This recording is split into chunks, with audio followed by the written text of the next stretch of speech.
Salut les boobies, bienvenue dans cette vidéo où ça va pas être une vidéo marrante. Je te préviens déjà, c'est peut-être même une vidéo où je vais pleurer. Mais j'ai envie de rebondir sur une émission que j'ai vue qui est passée à la RTS dernièrement par rapport aux femmes qui accouchent et qui ont l'impression d'avoir subi un traumatisme. Voilà, j'avais envie d'apporter mon témoignage à cette émission. C'est pas évident pour moi de vous parler de ça parce que vous me voyez peut-être comme une femme très forte, très drôle, très sûre d'elle et tout. Mais vraiment, je vous avoue qu'après être passée par ça, je me sentais très faible, très petite. Et je suis sortie de la salle de l'accouchement en disant cette phrase horrible à mon mari. J'ai l'impression d'avoir été violée. Pire là-dedans, c'est que quand tes copines elles viennent te voir à la maison puis qu'elles te disent ça a été l'accouchement, t'oses pas leur dire, t'oses pas. Tu leur dis oui, c'était pas facile mais ça va. Mais en réalité, les gens qui venaient chez moi et qui me posaient cette question, j'avais envie de leur dire j'étais à la guerre quoi. Et j'ai vu du sang et et j'ai eu mal et j'ai été traumatisée par ce que j'ai ressenti. Mais tout ça, t'oses pas le dire. Tout ça, c'est tabou.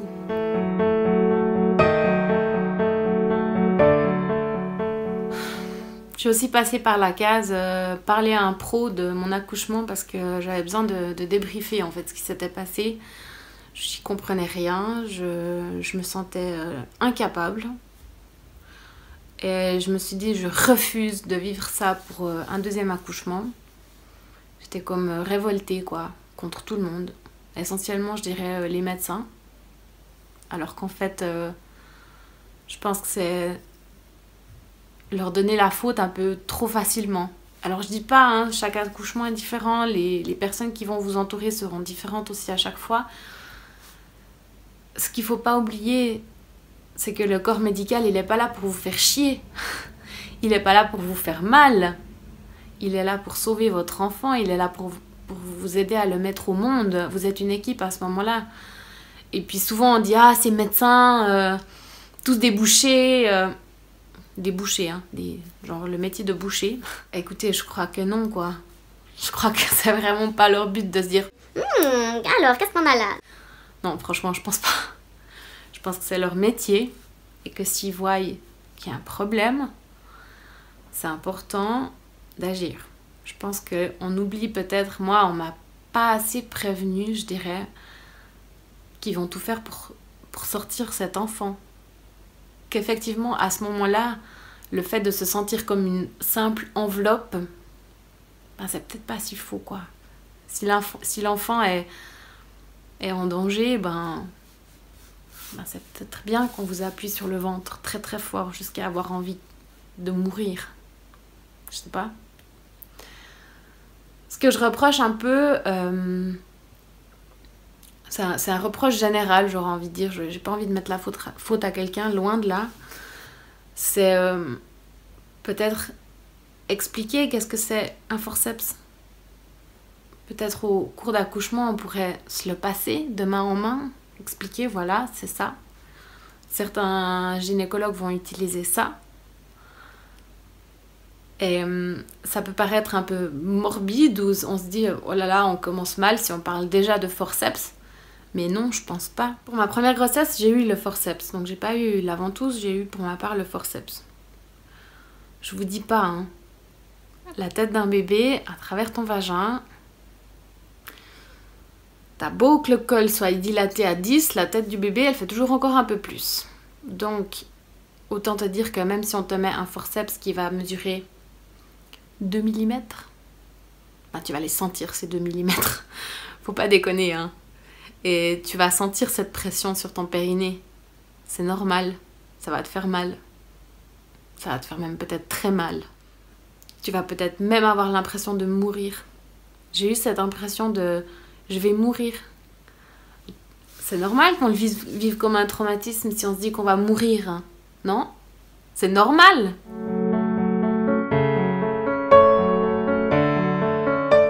La grossesse, l'accouchement, tout ça, c'est très personnel. Et bien sûr qu'il y a des femmes qui le vivent hyper bien. Puis je suis tellement contente pour elles, ça a été le cas pour mon 3e accouchement. Vraiment, c'était quelque chose de beau. Mais il y a un peu cette... Je sais pas, ce monde parfait où... Ouais, c'est trop bien, j'ai accouché, j'ai mis un œuf au monde, quoi. Genre, ploup. Et ben moi, le ploup, il était pas comme ça, quoi. Et cette impression de mourir, c'est pas juste... oh, je vais mourir! Non, c'est vraiment... J'ai plus le contrôle de moi, de ma vie, de ce qui va m'arriver. Cette douleur, elle est gigantesque, elle m'envahit, je peux plus rien faire, je suffoque de panique, de peur, de mal, c'est un gros mélange de... Donc ça peut être effrayant d'accoucher, puis c'est normal. Puis j'ai plus peur de le dire aujourd'hui. Vraiment. Après le premier accouchement, je me gênais de ressentir tout ça, de pas m'être sentie à la hauteur. Mais à la hauteur de quoi ? À la hauteur de Miss Parfaite qui te dit que son accouchement était génial et puis que quand ils t'ont mis le bébé sur le ventre, c'était le plus beau jour de sa vie. Bah, c'était pas mon cas, du tout. Et j'ai plus peur de le dire aujourd'hui. Mon plus grand sentiment de culpabilité, ça a été quand... Et ça me fait encore... voilà.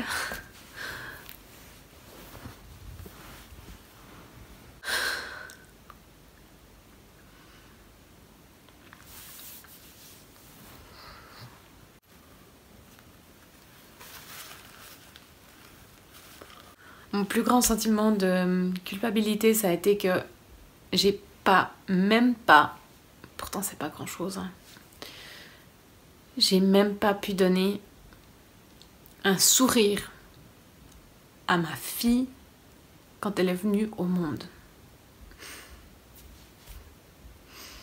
J'arrivais pas. J'avais tellement mal, j'étais tellement effrayée, angoissée, comme ça m'était... J'essayais, je me rappelle tellement comme c'était hier. J'essayais de lui sourire, mais j'arrivais pas, ma bouche ne souriait, n'avait pas envie de sourire. Aujourd'hui, avec du recul, premièrement, je me dis que c'est pas grave, du tout. Elle va pas être traumatisée. C'est rien, c'est pas grave. Mais surtout, peut-être si vous n'arrivez pas à sourire, vous pouvez déléguer ce sourire.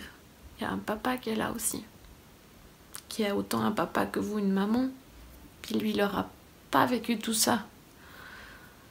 Peut-être que lui pourra lui offrir ce sourire que vous n'arrivez pas à sortir.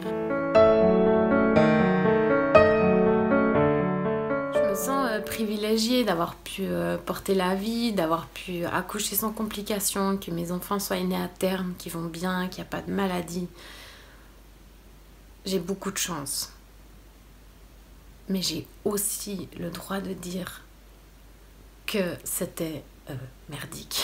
Que je me suis sentie mourir, que je me suis pas sentie écoutée, que j'étais tripotée, tournée dans tous les sens, c'était limite, on s'adressait même plus à moi, quoi. Mais encore une fois, je pense que le corps médical, il fait du mieux qu'il peut. Et croyez-moi, il y a vraiment des situations où c'est pas rigolo. Et ça arrive encore que des bébés meurent, ou des mamans meurent. Ça arrive. On n'a pas le contrôle sur tout, on n'a pas le contrôle sur la vie. Faut aussi se mettre ça dans la tête, quoi. C'est pas... accoucher, c'est pas un acte banal. Et puis s'il y a des mamans qui ont besoin de temps après leur accouchement pour atterrir, pour comprendre, pour se réapproprier cet accouchement, pour arrêter de pleurer certaines, laissez-leur ce temps. On vous demande pas de cuisiner pour 20 personnes la semaine d'après ou d'être maquillée 20 heures après votre accouchement. Ça c'est vous qui vous mettez cette pression toute seule. Personne ne vous demande ça. Personne. Et si vous êtes fatigué ou si vous avez besoin d'être avec vous-même et votre bébé après avoir accouché, dites-le quoi. Moi j'ai refusé les gens à l'hôpital. Je leur ai dit, les gars, vous venez dans un mois quoi. Je veux dire, nous on a accepté vraiment la famille toute proche, c'est tout. Puis j'ai pas honte de ça quoi. C'est pas pour autant que j'aime pas mes amis ou que j'ai pas envie de les voir, bien au contraire. Mais pas à ce moment-là. En l'occurrence pour mon premier accouchement, je pense que... Et j'ai pas peur de le dire aujourd'hui qu'il m'a fallu un bon mois pour atterrir. Pour comprendre, pour arrêter d'avoir peur. Et ensuite, ben oui, j'ai été parler à une dame, on a fait le débriefing de mon accouchement, on a mis des mots sur ce qui s'était mal passé. Et quand j'ai été faire le dossier pour mon deuxième accouchement, on a relu le journal d'accouchement à l'hôpital.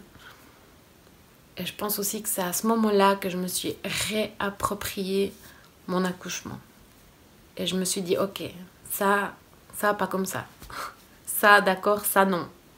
Un forceps, ah, c'est comme ça, je l'ai pris dans mes mains à ce moment-là.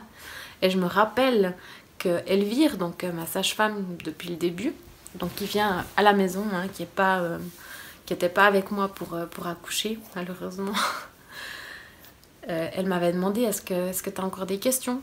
Donc pour mon deuxième accouchement. Et puis je lui ai dit, je pourrais voir un forceps. Et je me rappelle de sa tête à ce moment-là. Elle m'a dit, quoi? Bien sûr, je te montre. Et elle m'a dit, c'est la première fois qu'on me demande ça. De voir un forceps. Et je trouve qu'en fait, on devrait le voir déjà en cours de préparation à la naissance. Peut-être à ce niveau-là, Elvire, si tu regardes ma vidéo, je sais que tu pourras l'entendre, qu'on peut aller plus loin en fait, que juste apprendre à respirer ou parler de l'accouchement, comment le bébé va sortir au niveau technique, ça c'était très bien, mais je pense qu'il faudrait peut-être un peu plus sensibiliser les femmes avec leur bébé. Alors bien sûr, on ne veut pas leur faire peur, hein, on n'a pas envie de les terroriser, mais je pense que quelqu'un d'averti aura peut-être moins peur, parce qu'il sait ce qui peut arriver. Ok, là, ma fille, elle est coincée. Forceps. Tu vas avoir mal, mais tu sais ce que c'est. Tu sais comment ça va être techniquement. On va tout faire pour la sortir. Là, ça rigole plus, quoi. Aujourd'hui, j'ai beaucoup travaillé sur moi. Vous voyez qu'il y a encore des sujets qui sont encore très sensibles, mais je peux en parler. Et j'ai pas peur de dire que c'était difficile. Le deuxième accouchement a été plus facile. J'ai pas eu besoin de forceps ni de ventouse. Par contre, il était quand même encore assez long. Après, tout est relatif, hein. Pour moi, 12 heures, c'est long. Pour quelqu'un, 12 heures, ce sera pas long. Pour moi, c'était long, 12 heures, mais tout s'est bien passé.